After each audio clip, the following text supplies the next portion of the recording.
All right, I have a question for you. Will you give your dreams 30 minutes a day? Look, I am a daydreamer. I love thinking about what my life, my brand, my business, my family will look like in the future. I really do. And the first time I really started doing this in a meaningful way was in around 2012 or so. I was at a conference in New York, and the conference organizers asked us to go back to our hotel rooms and think about what we wanted our lives to look like 5 years from that day.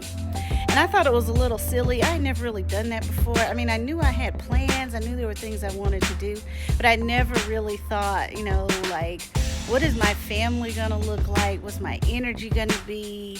Where will I be living? All those things. So I went back to my hotel room and I did that. And what I didn't realize at that time was there was a hurricane coming. This was like a day or two before Hurricane Sandy hit. And at the conference, shortly after they asked us to do this vision exercise, they made this announcement that the conference was ending and that we all had to figure out, what we were going to do, but Hurricane Sandy was coming. And I panicked, y'all. Like, I really panicked because I don't know. I didn't watch the local news. I didn't know Hurricane Sandy was coming. I was in New York. I had that hotel room for a couple more days. I didn't fly out for a couple days.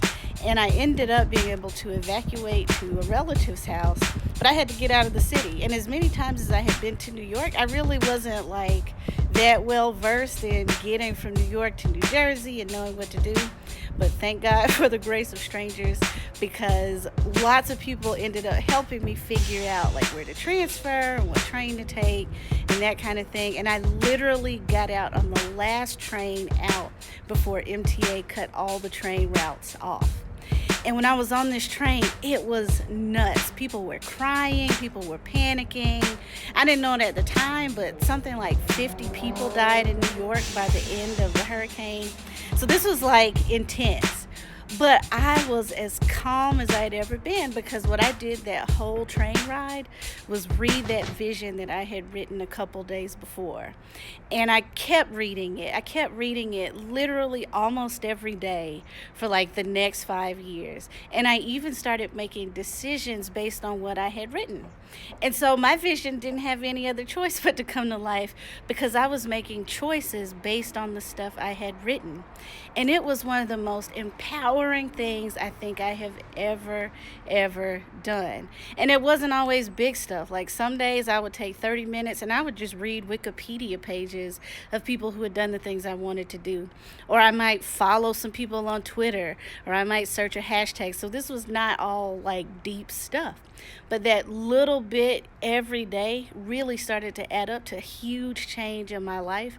And now, as of today, probably everything except one thing has happened.